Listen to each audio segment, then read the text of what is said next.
Hi everyone, it's your favorite Atomic Blonde here with an Atomic Pop Chat special as promised on Alien Romulus. If I could say the words, there will be spoilers, so let's get into this.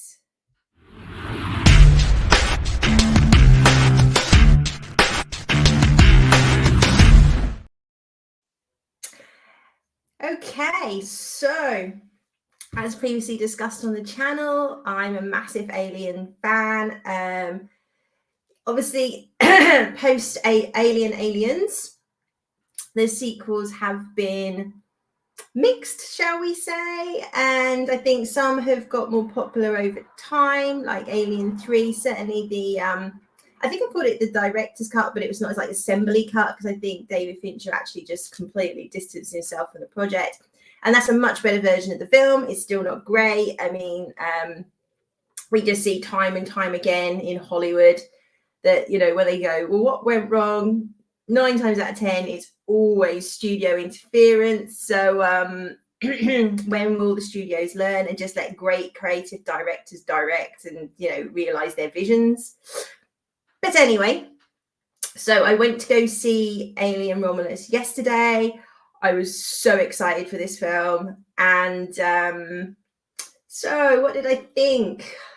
It's a tricky one, this one. It's okay. It's okay. It's completely watchable. It's a beautiful film. I mean, obviously, one of the reasons I was excited for this was because of Fede Alvarez directing it. So, you know, the look of his films are always amazing. And the fact they went back to probably 95% practical effects in this film absolutely showed. The ships, the models, the detail as just head and shoulders above what you get with current CGI. And you just feel you're in the world, and the fact that they actually filmed it on sets and real places, as opposed to everything being green screen and volume. Again, it really helped build the atmosphere of this film, and he was very authentic to the look of sort of Alien and Aliens, the sort of timepiece. So everything wasn't ultra modern like you kind of see in Prometheus and Covenant, even though they're prequels. It's got that very grungy, gritty, lack of a better term, working class, you know, blue collar, computers and graphics and all of that. So from the world building perspective, I think this film has done a fabulous job. Some of the criticisms I saw prior to going into this film was that the first part was quite slow. I really didn't get that at all. Obviously, leading up to watching this film, I'd rewatched Aliens, Prometheus and Covenant, because I thought that should cover the basis. And actually watching Alien, if you go back and watch it without the rose-tinted glasses, right, that everybody's like, it's a rosy film, which it is, it's quite a slow film. It is quite a slow film. And there's nowhere near as much action as you kind of remember there being in Alien. Obviously, Aliens is just balls to the action, just from the get-go, you're off on a rocket, right? So, but Alien's actually quite a slow film. But not so slow that you're like, I'm just waiting for something to happen. Because again, it's all world building. So we start off on this mining colony that's owned by Wayne Utami, not a big shocker. Again, it looks like at some point, looking at the towers, it's been terraformed. So it's another shake and bake colony. But much further down the line, you've got nearly 3,000 people on the planet. And we're introduced to Rain and her brother, Andy, and we find out very quickly that Andy is actually a synth, and that Rain's father found him on a scrap heap. Basically, he was damaged, and sort of was able to repair him to an extent, and gave him some base programming that basically he needs to look after Rain, because again, her parents, you know, all the characters we're introduced to, all their parents work in the mines, and there's obviously something like some sort of well, we assume like lung disease, like sort of black lung or something, that basically the parents are getting worked their whole lives in the mines, have basically died. So these kids were pretty much all orphans. So either there's toxic gases in the mines, or say they're dying of diseases. So Rain has, so they're pretty much sort of, because they're lower class, they have to work for Wayland. It's the only way they can make a living. They have a quota, so Rain's reached her quota of like 12,000 hours or credits or whatever it is. And she goes to get her travel papers, because that's the only way you can leave, is once you've met your quota.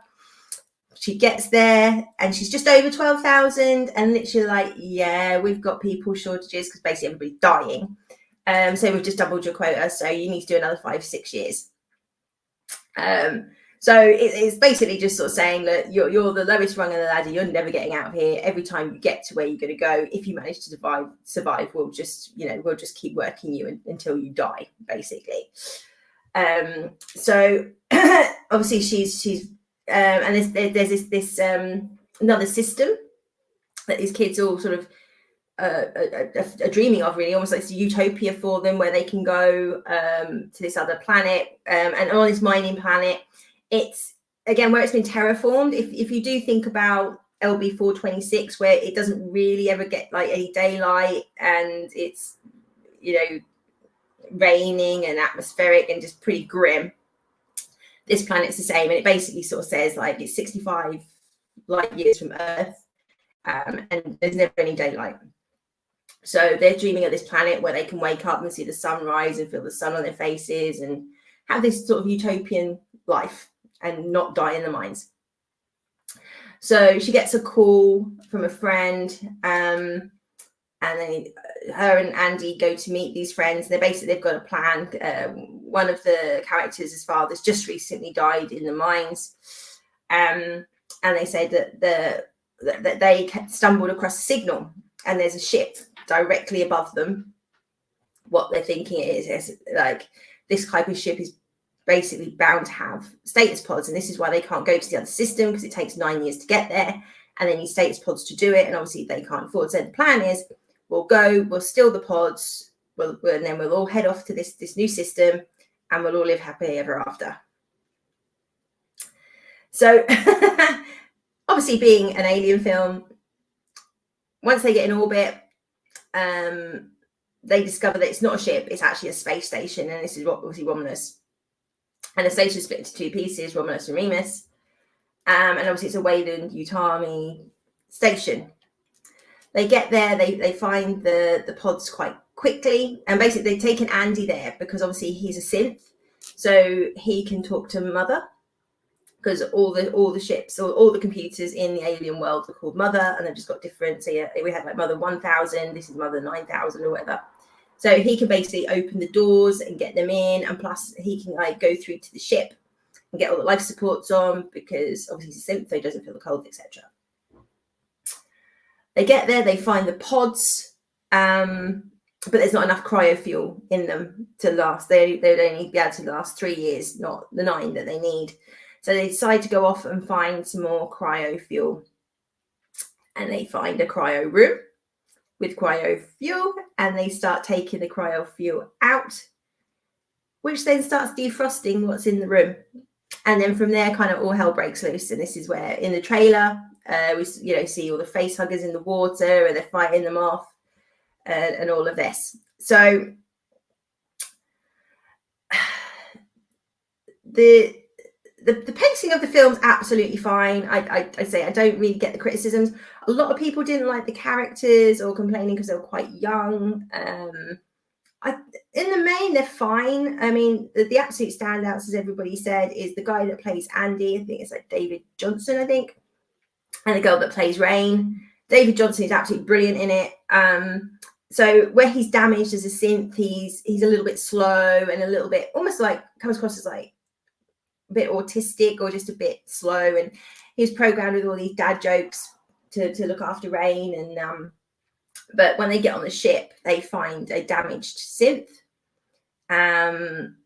So basically when the cryo system starts defrosting and the face huggers start hatching, obviously that sets off a protocol, and they're locked in the room, and you have to be a science officer to open the room.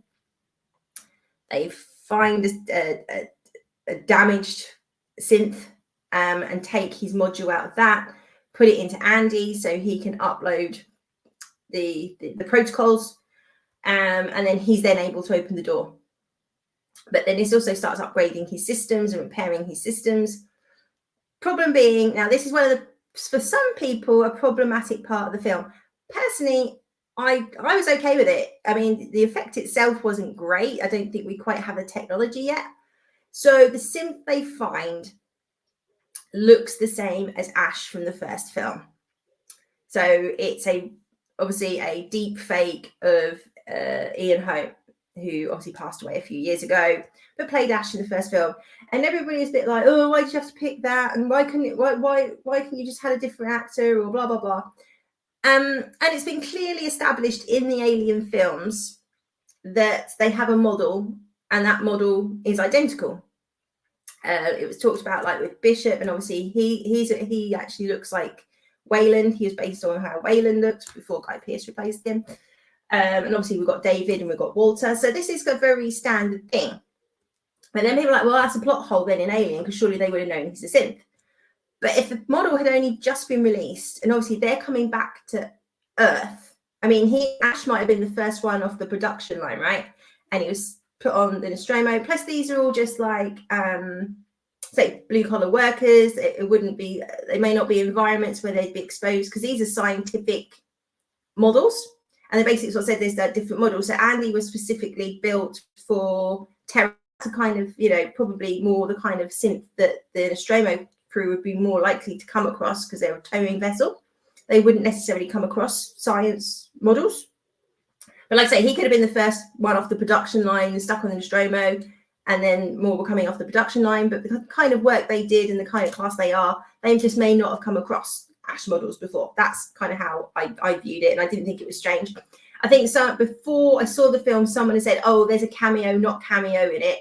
And then that kind of actually, even though we're trying to be vague, that ruined it for me. I just went, oh, it's going to be Ash, isn't it? Well, it's going to be Ash or it's going to be Bishop, but I reckon it's going to be Ash because he was the bad guy. And it was. So thanks for that. Anyway, but that does lead on to something that's kind of problematic with this film, is that there is setup and payoff, but the setup's just too obvious. So all the setups, you know exactly where this film's going. There's no real, wow, there's a curveball. Didn't see that is going to happen. So a good example of that is one of the gang. So, and again, like some people said they didn't pick this up, but I thought it was really obvious. So you've got Rain, and then there's Tyler. Tyler's kind of come up with the idea to go steal all of these. And it's pretty obvious that he's like, because there's like pictures and stuff, that it's pretty obvious that he's like her ex-boyfriend.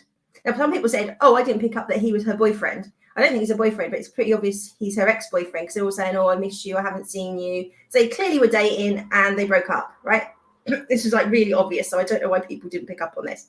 So anyway, Tyler has a sister, and she's basically got knocked up. So we find out before they get shipped, like, make a big deal of her being pregnant. So you're like, oh, well, this is going to obviously lead to something, right? Because we don't find out later on. We're told really upfront. And this is one of the problems with the film. There's lots of things like there's a great big neon signpost pointing at things, going, "Hey, this is important. You need to pay attention to this." It's like, okay. So yeah. So the whole they get the synth working again. It's called Rook in this one, and he explains basically what we're doing on space station. And this is where it's quite good, because if you've never seen any of the Alien films, there's a little bit of an exposition that explains about the Nostromo, the original Alien, the crew. So you can pick up on what's going on if you've never seen an Alien film. So that's quite good.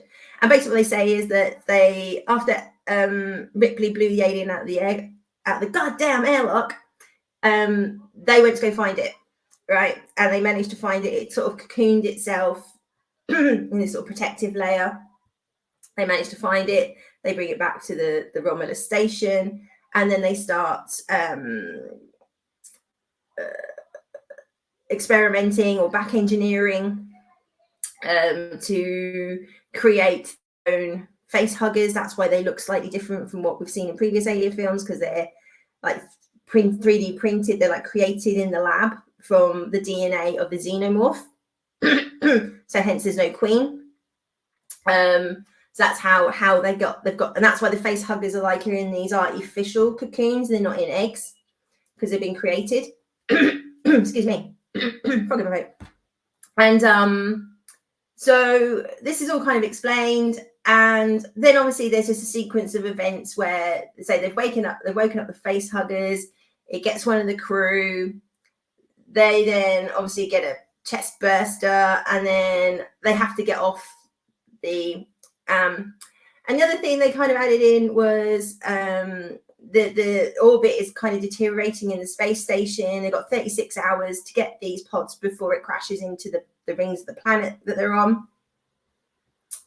But when the girl's chest hugger bursts out of her chest, she they're in the ship, and she kicks like the engine thing and basically launches the ship backwards. It then hits the space station, which moves their orbit, and it brings it right down from 36 hours to like 40 minutes or something.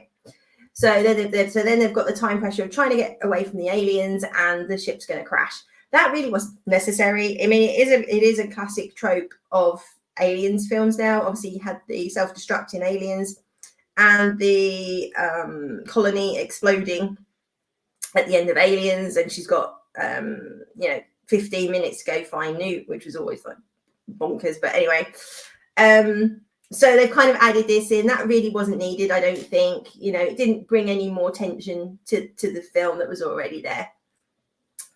As they navigate their way through, and they basically bring in.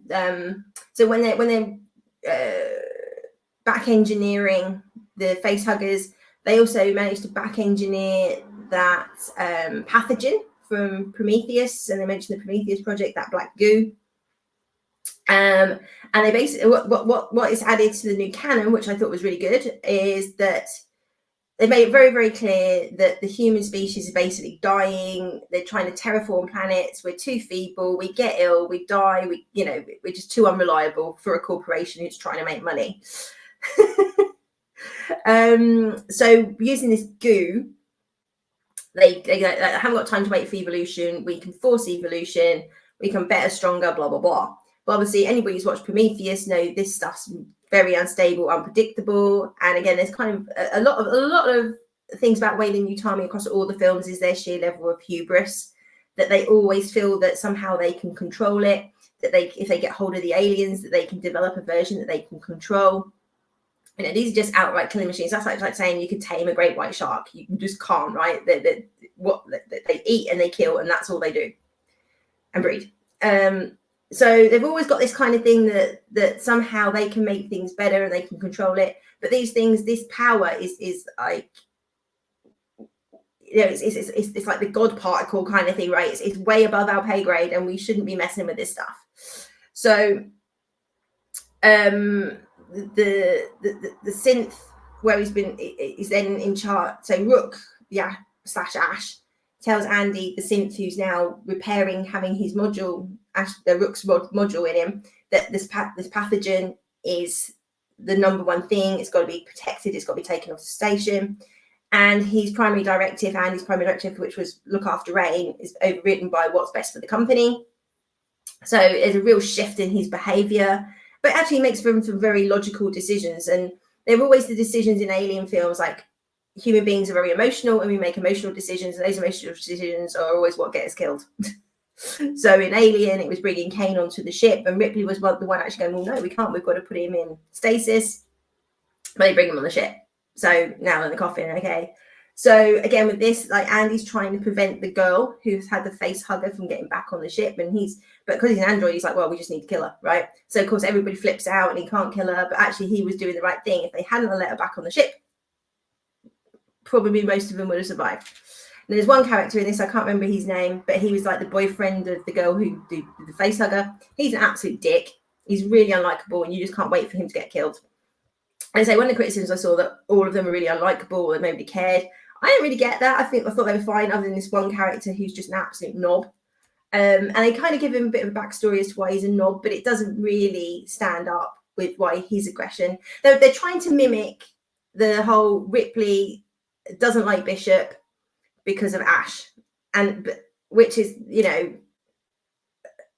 works. The reasoning they kind of gave was just that the synth that basically had to make a decision.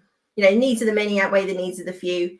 He had to save a load of miners. He closed the mine, and so to save 12, 3 died, and one of those was one of the kids' parents. So he hates synths, and you kind of go, but I think a human being would have made the same call. Actually, like someone who's quite logical, someone like Ripley would have made the same call. So it doesn't quite gel. And this is the other problem with the film. And that other people said, like, it does replicate a lot of the storylines from Aliens and Aliens. I think it's a very well done homage. It's not taking the pee. It's not disrespectful for what came before. But there's lots of like Easter eggs. So even like how things look, it's absolutely Aliens, Alien Isolation. If you've ever played the game, which is a freaking scary game. I had it on the PS3, and it was scary back then with PS3 graphics. So I think they're planning on doing a remastered version, which I will need to get. And boy, that's gonna be scary. Modern graphics. So yeah, anyway, so obviously there's a whole thing, and gradually that they're getting picked off, and how do they get off? There's a cool scene where, because everything we've seen before. There's quite a cool scene where there's like zero gravity on the ship, and they need to get past a batch of xenomorphs, but they're literally at the bottom deck of the ship. So if they kill them, the acid is going to go through the ship and obviously open up the hole, and they're all going to get blown out into space. So it's like, how do we? So again, this is a little bit cringe. I find a couple of guns which are very similar to the guns in Aliens. And they even say, look, these are the ones that the Marine Corps use. So like, here's some guns, but you can't fire them. So again, completely back to Aliens, where they're under the nuclear, the cooling towers, so they can't fire the guns. And they said, well, what's the point of us having them then? They said, well, the aliens don't know that you can't fire them. But we've already established the aliens are pretty savvy and clever species. And that's probably the reason why they have built their nest on the lower deck, is exactly for that reason. So that didn't quite stand up. But so anyway, there's the whole bit where they basically turn off the gravity so they can shoot the aliens without them obviously crashing through the floor. So you've got all this acid kind of floating around. And obviously at some point this is going to hit the walls, but they're able to kind of navigate through it. But what we saw when they first come onto the ship, the gravity kicks in every so many minutes, so it stops the ship from blowing up. So obviously they're navigating their way through the acid and trying to get away, and then this gravity kicks in, and everything goes, and then it goes back to, yeah. So, but some of those points around that was it did build some good tension. I think the problem was they showed us too much in the trailer. So where you would have normally been like really tense, you already saw kind of the outcome from in the trailer, which was a bit of a shame. So you kind of go, oh, I know what's going to happen. And there's a really dunce bit. So Andy tells them they've got to go through this room that's just full of face huggers. And Andy tells them that they can't see, but they pick up on heat and sound. So they raise the temperature of the room so it's body temperature. So in theory, when they walk through, they can't pick up on their body temperature because there's no change in temperature, but they've got to be super quiet. As they're going through, so the chest huggers burst out of the girl on their ship, and his sister's there, and she's just like being freaking out and being an idiot. And by this point, the xenomorph has grown, and the annoying Dick's been killed, which was good. And he died in a really nasty way as well. So he died thumbs up for that one. So she's trying to get out the door. She can't get out the door. So she then radios her brother. So he's in the middle of this room with all the face huggers, and the radio's coming on. And she's like, I can't open the door. So there's all this noise, and he's like whispering, like, there's a key. You just turn the freaking radio off, right? You just turn the radio off, get through the room, and then call her back. You don't stop in the middle of the room and have a conversation with this bin who basically the key's on the flipping floor. She just needs to look down and find it and open the flipping door. I have to say that character, the pregnant character, is really annoying. not annoying, she's just dim, and she doesn't serve any purpose other than being pregnant, because it's integral to the story. So she's definitely a weak link in the chain. It's quite contrived. So we basically get all the way through. They manage to, whoever's left manages to escape, and then obviously the whole that people talk about the third act. It was okay. I mean, it's very Alien Resurrection. I thought what was interesting was, so basically they go into stasis, they think everything's okay, and I think what would have been better is that so there's a point where obviously the pregnant woman is badly injured, Andy, under the influence of the module, sort of says, hey, we can inject her with this goo, and that will heal her. And then very sensibly, they will come to the conclusion that we don't know what that's going to do. Let's not do that. We'll get her into stasis and she can get help when we get where we're going. She's left to get to the ship while Rain goes off to save Andy and blah, blah, blah. And en route to said ship, she suddenly decides out of nowhere to stab herself with this goo. God knows why. Yes, I mean, she's badly injured, she's pregnant, she's probably worried that she's not going to survive. But again, if you're pregnant and you're injecting yourself with some experimental goo that you have no idea what it's going to do, I think you'd probably worry more about, or because she's pretty badly injured and she's fallen. So in her head, whether she thinks, well, maybe the baby's dead, this stuff could bring it back. So I don't know. It doesn't quite add up. But anyway, she injects herself with this goo. Now, what would have been better if we didn't know that she did that? So if they just got back to the ship and she's in stasis and everything starts kicking off, and then the mutation starts, then we would have found out with the Rain character that she had indeed injected herself. I think that would have been better. But this is what I'm saying. It's almost like too much signposting going on. So obviously the pregnancy then gets massively accelerated. She gives birth pretty grossly to a pod that has all this acid in it, and then in the pod is like a humanoid baby, but within like 5 minutes it's then a fully grown hybrid adult thing. But the face of this thing actually looks like the engineers, so I thought that was quite interesting. But the actual CG of it wasn't great. You didn't really know where they were going with it. It goes back and sort of feeds off its mother killing her kind of thing, and it's then just a whole thing about how Rain then kills this hybrid thing. So I'm making it sound not that good. It's actually not. I say it's not a bad film. It's entertaining.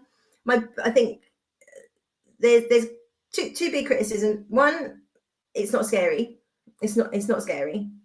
And I was absolutely, because it's Freddy, I was absolutely braced to be jumping out of my seat every 5 minutes and embarrassing myself at the cinema.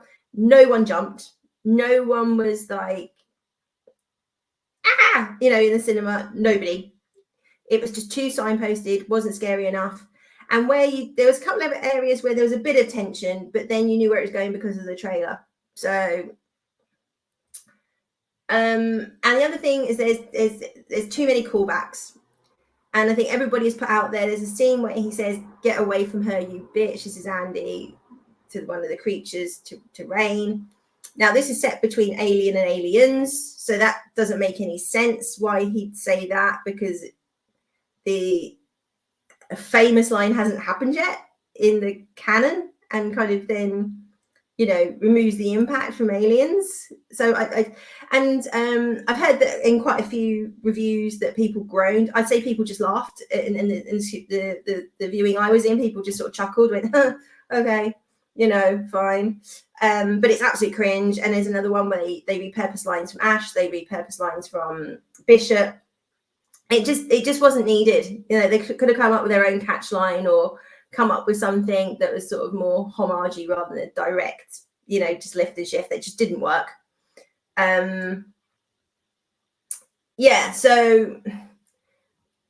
I think if they'd taken those elements out, it would have been better, definitely. But overall, I enjoyed watching it.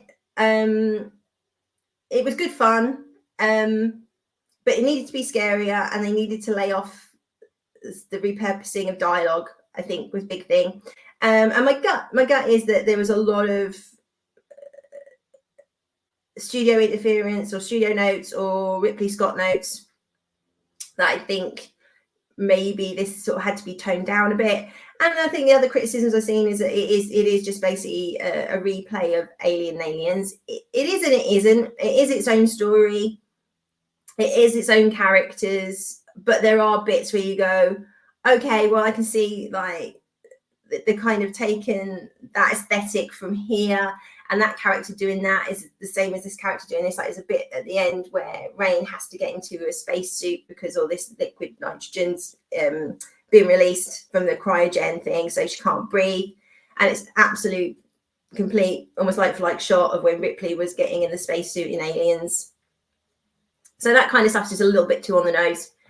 But otherwise, like I say, I enjoyed it. I would watch it again, and I will probably buy it as well. So I think this will appeal more to people, ironically, who haven't seen Alien. And I think if that's the audience they're going for, more sort of normies who maybe have only seen Alien or Aliens or not the whole thing. And from what I'm kind of seeing with reviews, they really like it because it's new to them, right? They've not really seen any of this before. And from that point of view, I guess it's a success, right? You always want to bring new people to the franchise. You want to grow the audience. If you have seen the films, and I think you can look past some of the things I've said, you can enjoy the film. I did enjoy it. And I would say go watch it. Go watch it, make up your own mind. I think it's going to be a very Marmite film. I think if you've watched the films before, it's 50-50. I've seen some people who absolutely hate this, like R&B, Chris Gore, Midnight's Edge, absolutely hate it. Mr. H, on the other hand, and some other reviewers who are big Alien fans really like it. And I'm kind of in the middle. I like it. I enjoyed it.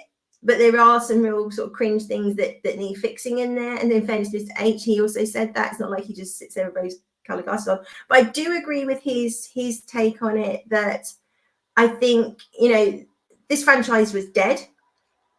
I mean, Aliens is 1979, for crying out loud. Prometheus and Covenant kind of killed it. So they needed something that could get people interested again, get bums on seats. It wasn't ever going to be anything cutting edge or new because it's too risky. They just wanted to say, hey, here's the formula, people. Do you still like this formula? And I think overall, most people do. It seems to be doing really well. The numbers are good. Like anything, we'll have to see what the drop-off is after this weekend, once word of mouth gets out. But I think overall, most of the word of mouth is actually quite positive. It just seems to be like, anybody that grew up with the originals is not as kind, I would say.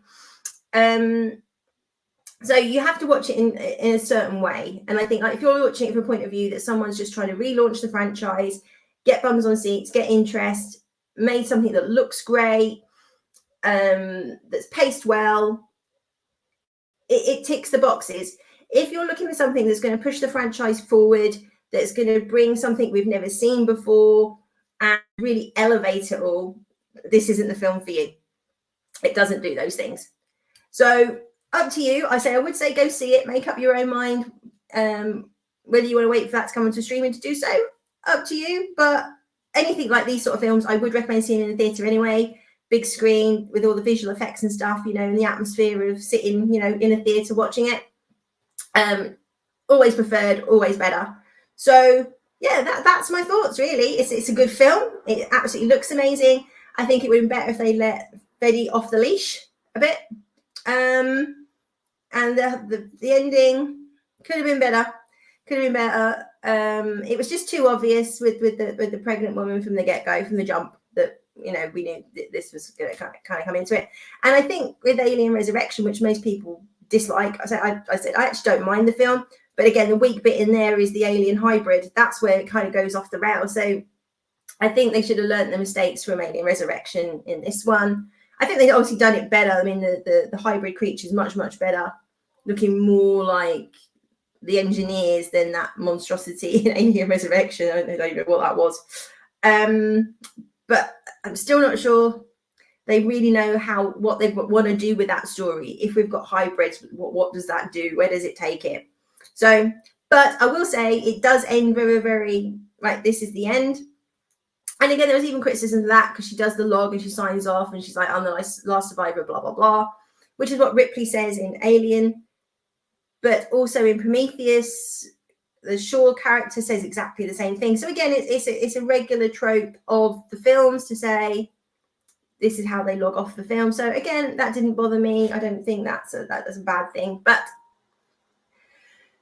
I think some things about this film just aggravated, every aspect of this film aggravated certain people, and that's cool. So go check it out. Go watch Alien Romulus. Let me know what you think. I'd love to know your thoughts. If you liked it, didn't like it. Is it not worth the cinema ticket? Let me know. And as always, please like, share, and subscribe. It means a lot. I'm actually away for a couple of weeks now so there won't be any reviews until I get back. I might try and do another one later on today to get up for tomorrow if I've got time, but I've got packing to do. I've got so many things to do today, but if I got time to jump on quickly later, I'll review a couple of other bits and pieces. If not, I will see you in a couple of weeks. So all take care. Have a great rest of the summer, and I'll be back soon. So